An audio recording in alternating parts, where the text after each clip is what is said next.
Thank you very much for meeting, and we greet those of you who are following the session via streaming on this World Conference on Cultural Policies. I am Natalia El Micro. I am Director General for Culture of OEI in order to strengthen cultural policies for education, science, and policy. So I am honored to moderate this panel, and I greet Minister, Chair of the conference, and ministers representing the countries we will have during this session. As you very well know, we are spending 3 days talking about the relevance of culture in order to consider it as a world public good from which to strengthen the cultures across our countries. And well, it is a wonderful time now in Mexico to revisit the relevance of culture and to underscore that it is a key pillar for the integral and sustainable development of our countries. But this would not be possible without public policies that are renewed and strengthened, because we are now meeting after lots of experience, but of course after experiencing a world crisis that was and still is COVID-19. So today, more than ever, countries need to implement public policies that are renewed and strengthened, and that is exactly what we are talking about. Now it is a moment to listen the Minister of Culture of the hosting country of Mexico, Your Excellency, Ms. Alejandra Frausto Guerrero. Thank you very much. Thank you, Natalia. Thank you to our sisters and brothers, Brazil, China, Gambia, Mexico, Russian Federation, South Africa. I want to welcome you all. Before, it was the symbol of exclusion. This was the private tennis court. Now the entire world is united here. Thank you and welcome you all. In 4 minutes, we decided to choose one topic related to new policies that are implemented in Mexico to build up peace. As we have lived it in Mexico, I want to reproduce Cassandra's words.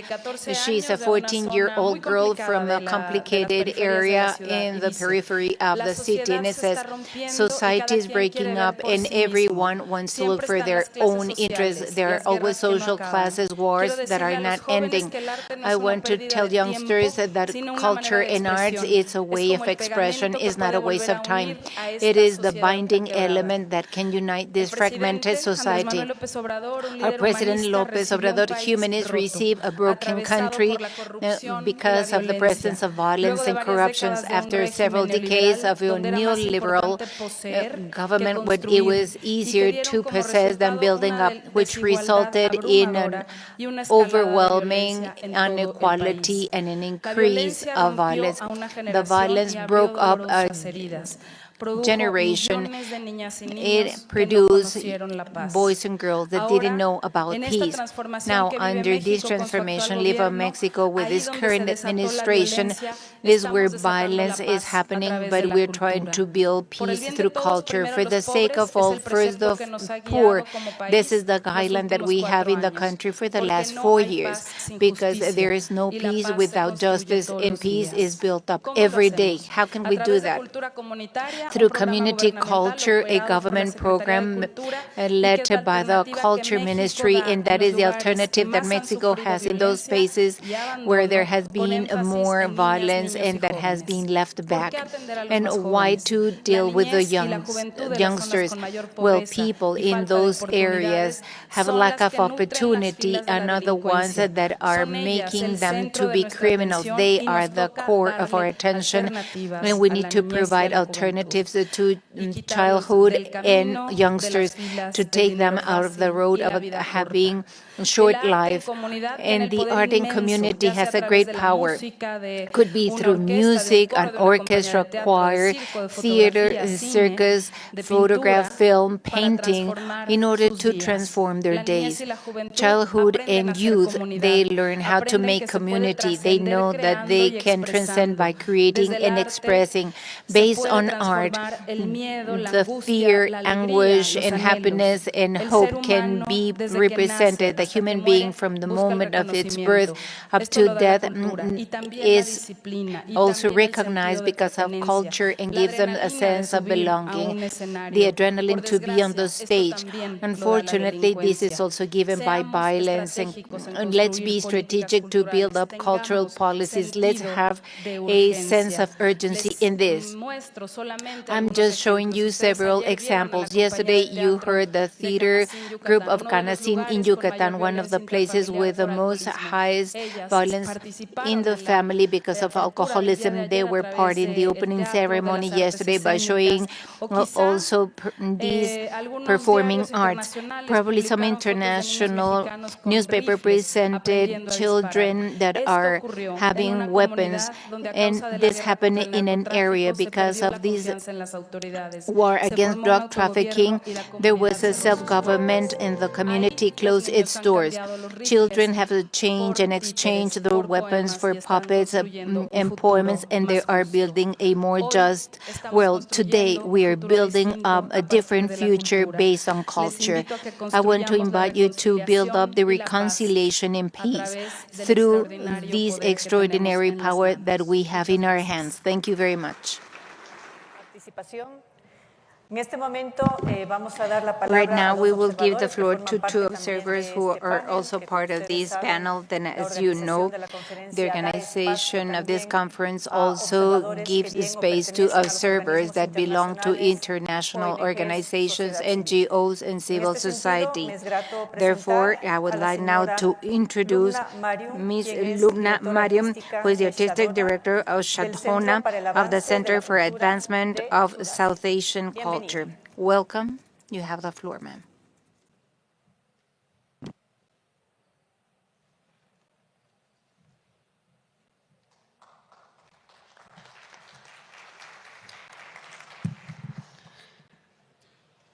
Your Excellencies and esteemed participants, greetings from Bangladesh.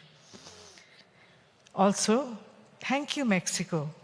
Thank you, UNESCO, for this extraordinary meet on culture. Today, though, I would humbly like to draw your attention to the fact that for centuries, indigenous communities in Bangladesh, like elsewhere in the world, have been safeguarding cultural practices based on diverse knowledge systems, all with their own resources.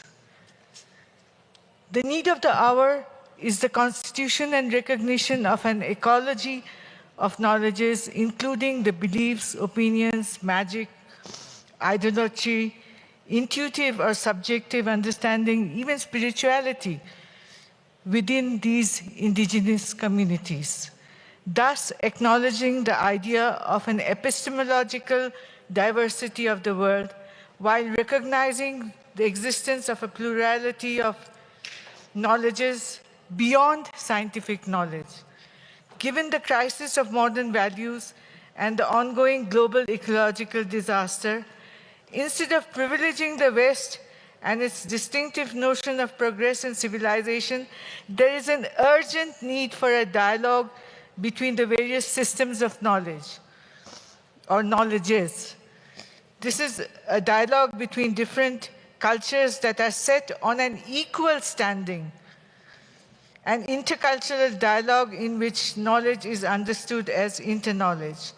A dialogue conceived in such wide terms cannot be termed anything other than an ecology of knowledge, one that replaces the monoculture of the dominant epistemology of the North and that allows and promotes a real intercultural dialogue. Recognizing these practices with simultaneous budgetary allocation to fund them can lead not just to conserving knowledge, but also to empowering these communities. Muchas gracias.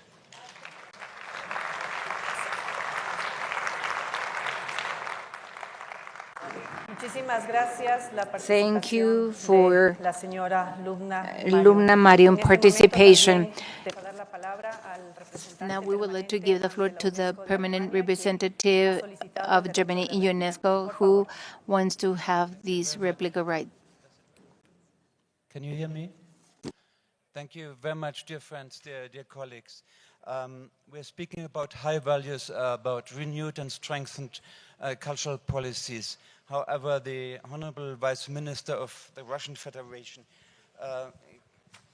spoke about cultural genocide in Russia against Russians. Ladies and gentlemen, I want to make clear that at this very point, and I use conservative figures, in Ukraine, 80 religious sites, 13 museums, 36 historic buildings, 180 sites since the beginning altogether, 33 buildings with cultural activities, 17 monuments and 10 libraries have been damaged or destroyed.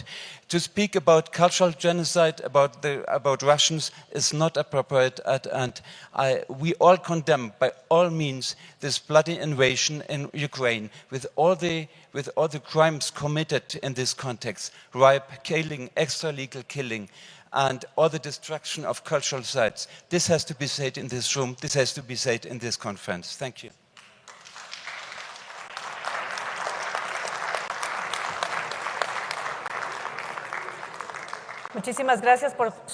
Thank you for your participation, and in this way we will close this panel. Thank you for your attendance and your participations. We have one more participation, the representative of the UK. Hello. I will keep this short as it's only 1 minute, but I would like to echo our thoughts and words from our German colleagues. Russia cannot talk of its cultural heritage, protection and development when it conducts its illegal war against Ukraine and deliberate destruction of its cultural heritage, which is in direct violation of UNESCO's protocols, conventions, declarations. These are the facts as shared by my German colleague, as verified by UNESCO, and as of September the 21st, Russia has damaged or destroyed 192 cultural sites in Ukraine. Only when Russia ends its invasion of Ukraine can we engage in meaningful dialogue about sustainable development for culture for everyone in the world.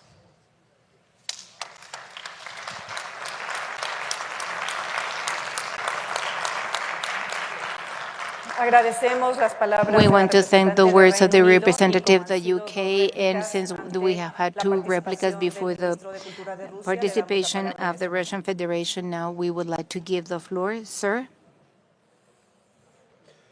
Во-первых, никакого уничтожения памятников нет. Это абсолютная ложь и вранье.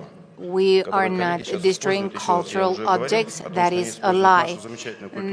That is not true. Our colleagues that are using our cultural platform to express that further dirty political perspectives, I have nothing else to add up.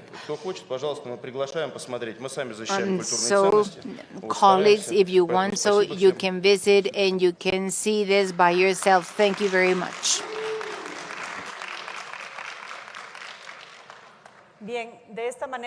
In this way, we want to thank the ministers that were part of this panel. I think that we have many challenges before us for future years, and certainly that Mondiacult is leaving us these clear guidelines of order to move forward with reinforced and re-strengthened policies, the use of technology and education. Thank you very much.